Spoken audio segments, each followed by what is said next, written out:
Signal gasoline. Let every traffic signal remind you, you do go farther with Signal gasoline. Yes, you do go farther with Signal.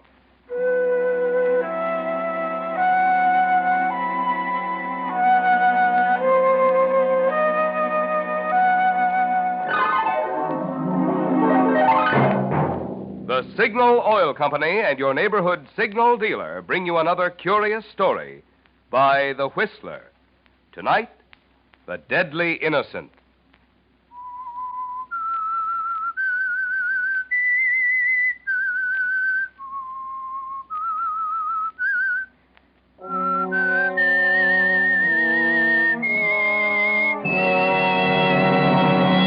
I am the Whistler, and I know many things, for I walk by night. I know many strange tales hidden in the hearts of men and women who have stepped into the shadows. Yes, I know the nameless terrors of which they dare not speak.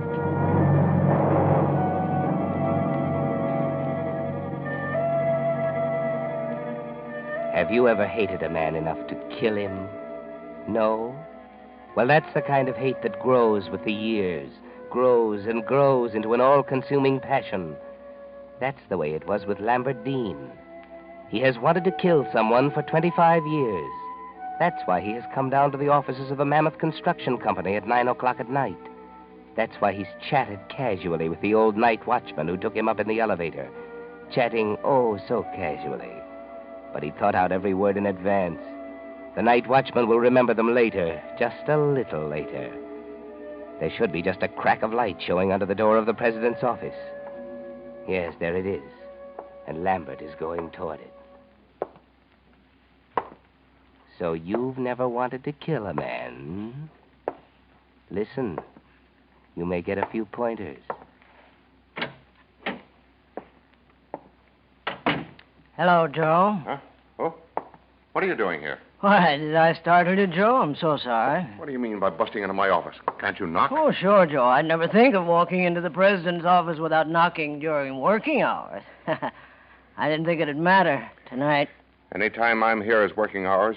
Remember that if you want to hang on to your job. Now get out. Well, don't you want to know why I came down tonight? I do not. Any fool could take care of the bookkeeping department in the daytime. If you have to work nights to keep up with simple routine, that's your lookout. Oh, I don't have to work on them. They're all fixed up, just the way I want them. I came here to tell you about them, Joe. Well, you can keep it. The books will wait till tomorrow. Better listen now, if you want to hear it at all. How many times have I got to tell you to get... What do you mean, better listen? Tomorrow'll be too late.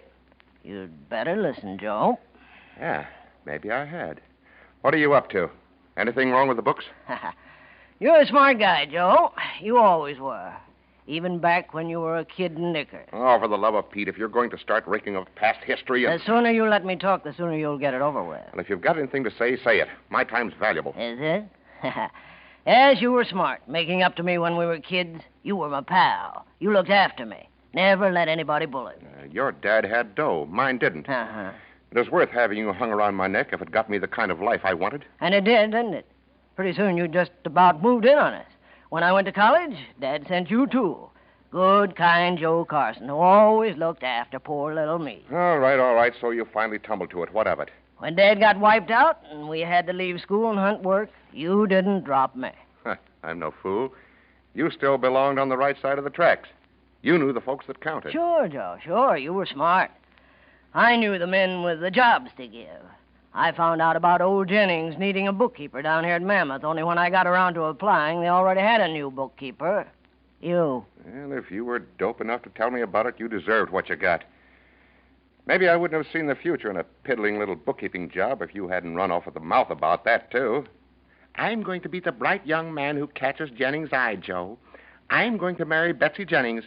Someday I'll own Mammoth, lock, stock, and barrel. You haven't got Mammoth yet, smart guy. No, just all the rest. Give me time. Old man Jennings is on his last legs, and you know it. Now get out. You're fired. Haven't you forgotten the books, Joe? I'll check them by myself. Now out. No.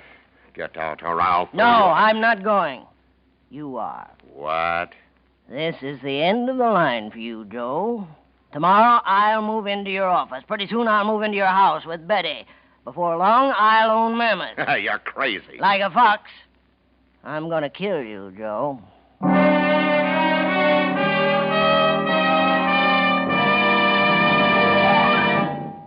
Signal goes as far as before the war. Yes, Signal gasoline still goes as far as before the war. But how can it, I hear you asking? How can it when certain gasoline ingredients are reserved for war? Well, that's what I want to tell you. You see, it's true. Certain of the more volatile ingredients, such as isopentane, have been reserved for war. That's why Signal Oil Company is frank to admit no gasoline today can promise you all the pep and anti-knock performance you found in pre-war Signal gasoline, and which you'll be enjoying again in even further improved Signal post-war gasoline. But when it comes to mileage, that's another story. For today's Signal formula contains not only all the high-energy components that gave pre-war Signal its superior mileage, but in addition, new hydrocarbons rich in mileage have been added. That's why it's a fact. The famous Signal formula still places the emphasis on mileage. That's why it's just as true today as it was before the war. You do go farther with Signal gasoline. And now, back to the Whistler.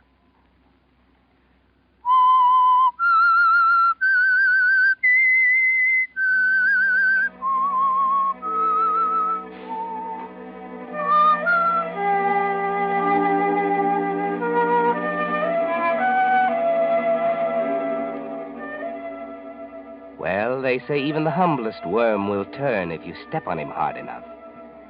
You didn't think of that, did you, Joe Carson, when you used your pal for a stepladder, stole his job, his girl, the life he planned? You weren't quite smart enough. You're alone in your office now with the night pressing around you, alone with the turned worm. He's going to kill you, Joe. Sit down, Joe. Drop that gun, you crazy fool. Sit down. That's better. Wouldn't like you to be uncomfortable. You've got a nice, easy chair to die in, Joe. The president's chair. Now, Lamb, listen. Let's talk this thing over. We're both businessmen. Maybe we can make a deal. When old man Jennings kicks off, there'll be plenty for both of us. Now, come on, put down that gun and we'll Put down this... this gun? Why, Joe, I like it. Feels good in the hand. A sweet gun, Joe. But, The day you bought it, you signed your death warrant. You know that? Would you like to know about it?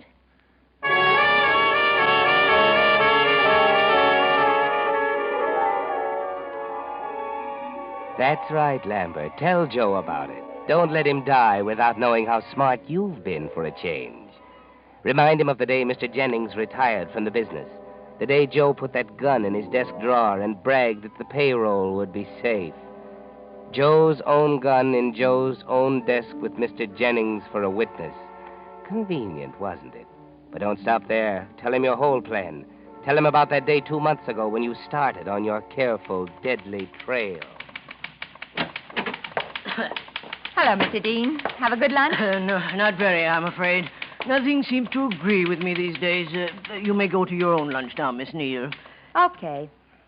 If you ask me, your stomach would be a lot better off without all those pills you keep stuffing down your neck. I was not aware that I'd asked you, Miss Neal. Yeah, that's your stomach. Bye. Back soon. Miss Neal, have you seen my tablets? They don't seem to be in my pocket. I'm sure I had them this morning. I remember taking a couple when I got to the office. Oh, sure, I've seen them. You left them on in the water cooler. Big boy Carson raised Cain about it when we went out to eat. Say, what's he got against you anyhow? Against me? Oh, you must be mistaken, Miss Neal. Joe's my friend. We were boyhood friends. Then why is he always picking on you and yelling at you? Looks to me like he wants to run you out of here. Only he doesn't dare long as the old man's alive. Miss Neal, I cannot allow you to speak like that about my friend. Now that Mr. Carson is in sole charge of the business, he's naturally under a strain. We must all make allowances. Oh, yeah. Here, I hid your pills under the stuff on your desk. Oh. How many do you want? 2? Put out your hand. Thank you. Now, you sit still. I'll bring you some water. That's very... One moment. These aren't my tablets. Why, sure they are. They're right out of your bottle. That little brown bottle you're always hauling out. See? Yes, that's my bottle, but the tablets, mine were white, too, but considerably smaller. I showed you one yesterday. Don't you remember? Remember one tablet from another? Oh, honest, Mr. Dean. Well, gee, you're right. Yours had some kind of trade name stamped on them. These are perfectly plain.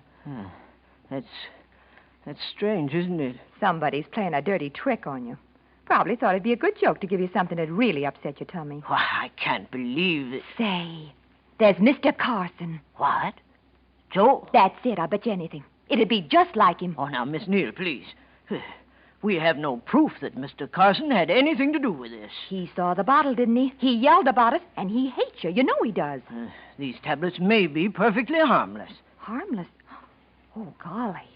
You don't suppose Mr. Carson would... Oh, no. Don't let your imagination run away with you. But, Mr. Dean, he obviously wants to get Now, rid of you. Please, Miss Neal. I forbid you to speak of this to anyone. I'm going to destroy these tablets at once, and we'll forget all about it. Well, it's your funeral. But if it was me, I'd have those pills analyzed.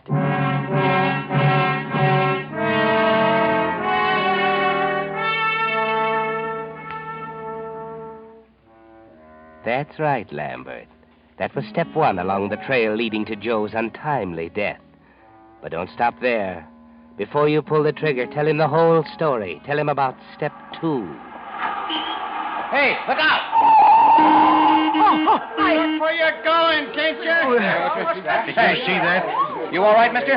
Yes, I think it didn't hit me. Boy, you got luck to burn. If you hadn't jumped like a grasshopper, that car made mincemeat out of you. I was walking along close to the pavement. Somebody shoved me hard. Then I was out in the street in that car. Well, what do you know? Hey, I guess it could happen easy enough with all these crowds on the sidewalk. Yes, easy enough. You didn't happen to notice who was behind me. In all that gang? Look, mister, there were dozens of people. Businessmen and ladies shopping and... Well, I thought you might have seen one special person. He'd be a big man, gray hat and top coat. You'd notice him. Wait a minute. You mean that shove wasn't no accident? This guy was out to get you? I'd rather not say any more. Well, if that's the way it was. Let me think here. Seems to me I do remember a gray hat. A big man, around 45, with a red face. Yeah, he'd have to be big to stand out in the crowd, wouldn't he? Red face. Sure, I remember now. Perhaps you saw the face towering over me? Towering over you? Yes. Oh, he must have been for me to pick him out special. Hey, that puts the fella right smack behind you. I thought so. Thank you, Mr. Robinson's the name. D.L. Robinson. Robinson. You're going to report this to the police, ain't you? I could go along with you and tell them what I seen. Well, not just yet. I can't be sure. If I was in your shoes, I wouldn't wait to be so all-fired sure. Anybody start shoving me under cars, boy. Please, I'll call on you if I need you. In the meantime, perhaps you'd better have my name, too. It's Dean, Lambert Dean. You remember? In case of accident. Lambert Dean. You bet I won't forget. Darned if I could take a thing like this in my stride. If I was you, I'd be yelling for the police so loud they'd hear me in Jericho.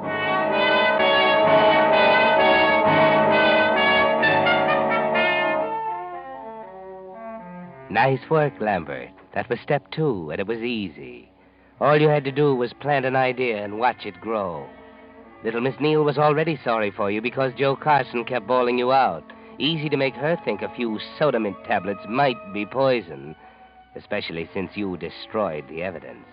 Easy to step off the curbing into the path of a car and then convince an excited witness that you were pushed by a big florid man like Joe Carson. Only what's the motive, Lambert? Why should Joe attempt to kill you? The police will want to know. You waited, didn't you? Waited until this very afternoon when Joe Carson was out and old Mr. Jennings made one of his rare visits to the office. Come in. Well, Lambert, come in, my boy. Mr. Jennings, may I speak to you privately? Why, certainly. But if it's anything about the business, you'd better wait until Joe gets back. He's in charge now, you know. No, I'd rather Joe didn't know about this. Not just yet, Mr. Jennings. Mr. Jennings, I shall have to ask you to treat this conversation as confidential. Very well. Mr. Jennings, I have reason to believe that 2 attempts have been made upon my life. What did you say? Somebody's trying to kill me, sir. I'm sure of it. Good heavens, Lambert. Yes, sir. That's just the way I felt. I couldn't believe it the first time, but it happened again. But why should anyone want to kill you? Well, there isn't any reason.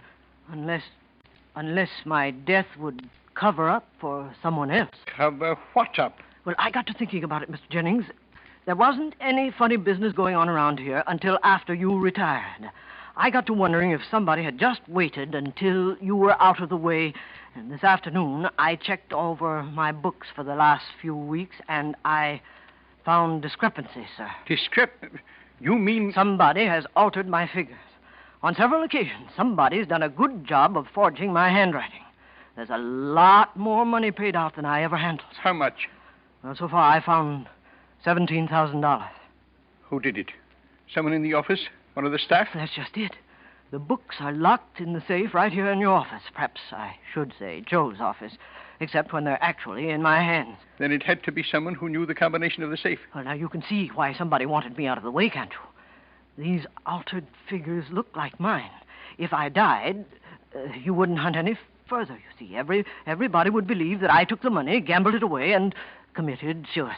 Someone who knew the combination. No one knew it except you and me and Joe. That's clear enough for me. What are you going to do? I'm going to call the police. This is my company.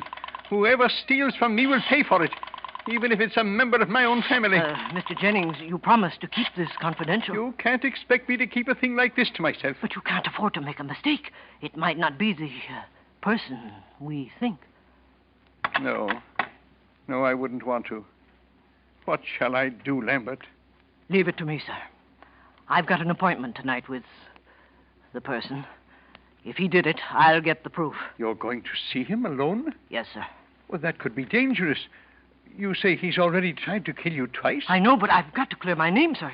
If anything should go wrong, I've written the whole thing down for you. The attempts on my life, the names of the people who were with me at the time, the altered books, and... Here, sir. I thought if you'd put it in your personal locked compartment in the safe, it would give you the whole story. To be opened in case of my death. Lambert, the risk, I can't But let now, don't you... worry about me, sir. I can take care of myself. If you'll just give me the keys to your compartment. The safe's already open. Very well. Take them, Lambert. Put the letter there yourself. I think I'll rest a few minutes before I go home.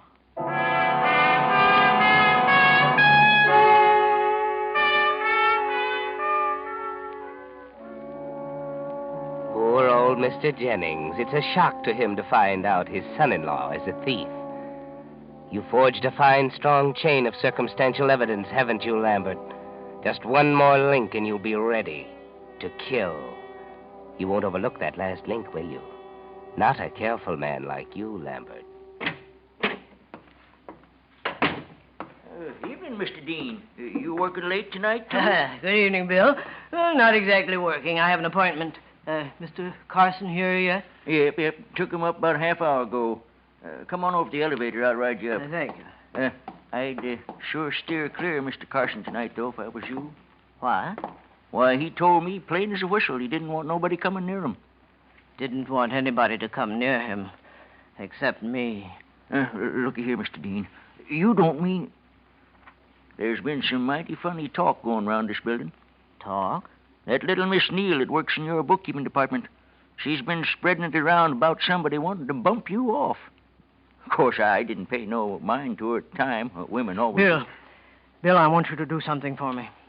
Why, sure, Mr. Dean. It's a warm night. The window in Mr. Carson's office on the second floor will probably be open. Now, you stay in your cubbyhole on the first floor and keep your window open, too. If you hear anything, well, out of the way... Don't you worry. I'll get up there so fast you can't see me for dust. No. Call the police. You want to get killed, too? Killed? Me? Oh, Mr. Dean. No, you'll be all right if you do as I say. Get the police here if you hear anything funny. Yes, sir, Mr. Dean. Oh, sure. Now, take me up to the second floor. Yes, sir.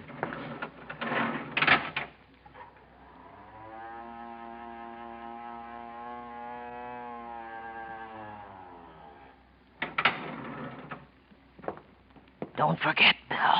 I'll be glued to my window, Mr. Dean.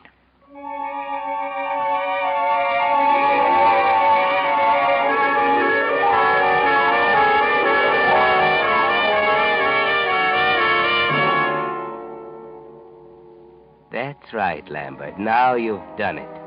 Now you've told Joe the whole story right up to this minute. Well, it's almost time to pull the trigger, Lambert. But don't be in too much of a hurry. Yeah, well, there you are, Joe. That's the whole story. The watchman's waiting downstairs right now. I worked the whole thing out, as you can see. Why, you framed me. That's a smart boy, right the first time. Why don't you congratulate me?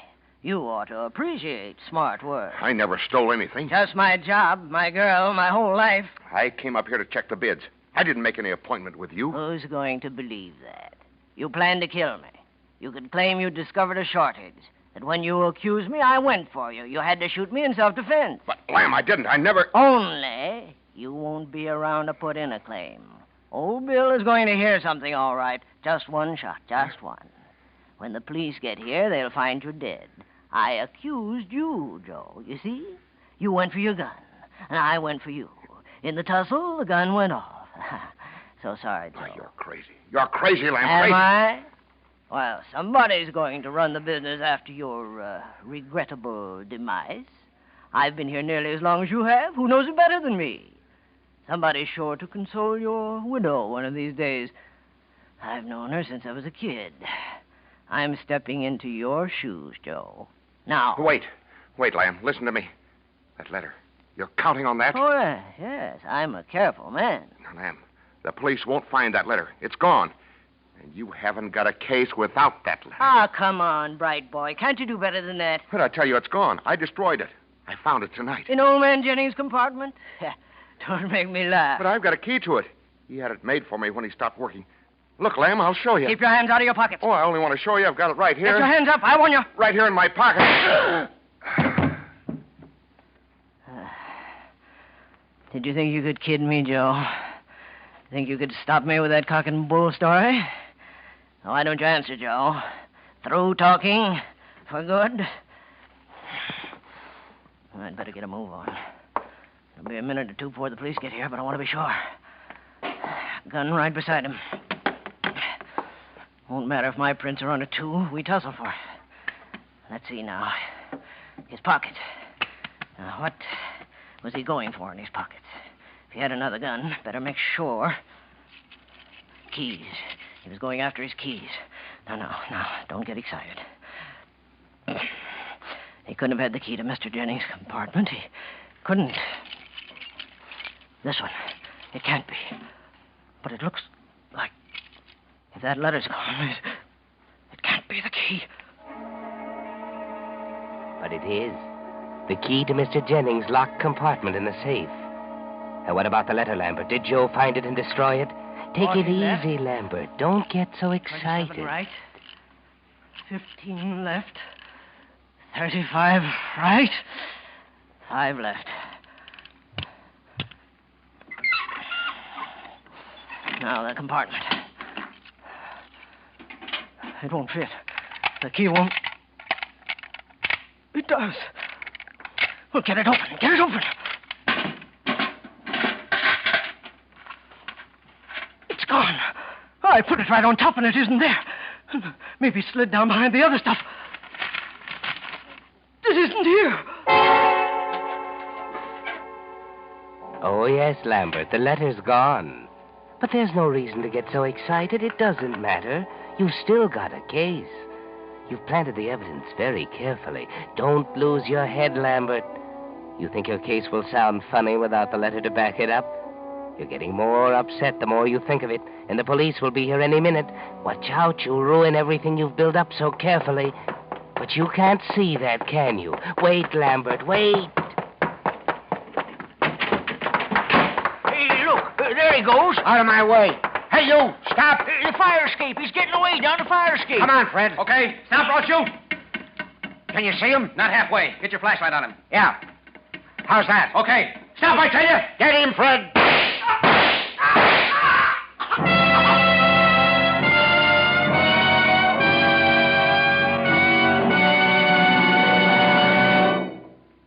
The Whistler will return in just a moment with the strange ending of tonight's story. Meantime, a question for you drivers. Does your windshield look different lately? Has something new been added? I'm talking about the new 1945 Federal Use Stamp. It's time for it, you know. And it's also time to pick up one of Signal's free use stamp protectors if you want to be sure of getting yours. Signal Oil Company had these neat, transparent little shields made up to protect your use stamp from moisture and scuffing, so it will stay on without peeling through a whole year of wear and window washing. Every car needs one. But like all things in wartime, quantities are naturally limited. And that's why I'd suggest that you get yours this week, tomorrow if possible. Just drive into any of the friendly stations displaying Signal's yellow and black circle sign and say, I'd like one of Signal's use stamp protectors that was offered free on the Whistler. And now, back to the Whistler.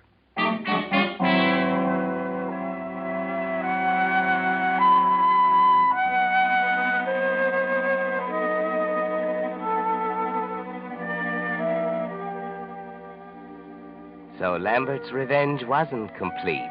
He killed Joe, but he himself was killed by the police when he ran from them.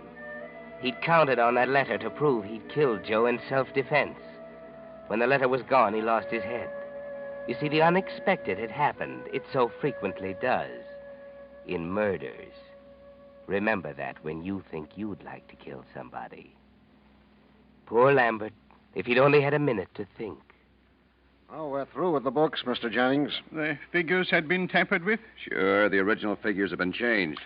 We talked to the witnesses, too. That girl in your office, the fellow that witnessed the street accident, and your watchman. I guess there isn't much doubt about what happened. There is none to my mind. Lambert must have accused Joe of theft. Perhaps he was even unwise enough to tell Joe about the letter he had left in my care. Lambert was a good man, a responsible man, but mentally a little slow. Yeah. The way I figure it, Carson knew the game was up. He must have got the drop on Mr. Dean and held him up while he got set for a getaway. Oh, the safe was open and the stuff in your private box was scattered all over the place. I kept money for my personal use there. Sometimes fairly large sums. Joe knew it. I'd had a key made for him so that he could bring me cash from time to time when I was unable to get to the office. Well, I can understand Carson's death. That was an accident when they fought over the gun. What I don't get is why Lambert Dean ran out on us. I don't like shooting down innocent men. You mustn't blame yourself. You couldn't have known. As I said, Lambert was not quick. I suppose he thought he could not prove Joe had attacked him. Oh, we might not have either, without that letter. Yes, it's a fortunate thing I remembered that Joe had the key to my compartment. Of course, I removed the letter at once and took it home with me. A very fortunate thing. Otherwise, we might never have known what happened.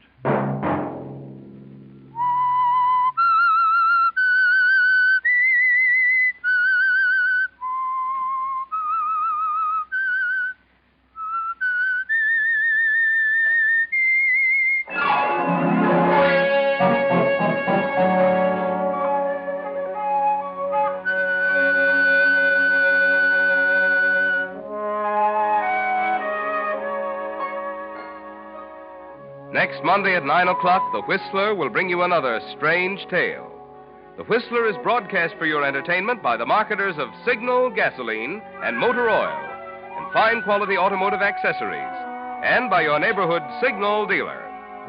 This program, directed by George W. Allen, with tonight's story by Sally Thorson, music by Wilbur Hatch, is transmitted to our troops overseas by the Armed Forces Radio Service.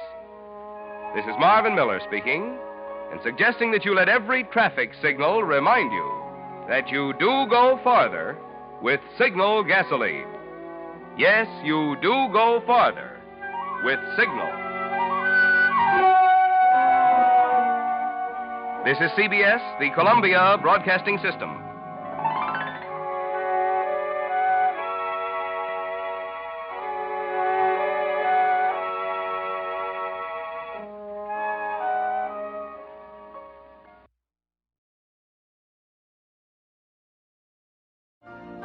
You've been listening to the OTR Gold Network. Find more classic radio at otrgold.com.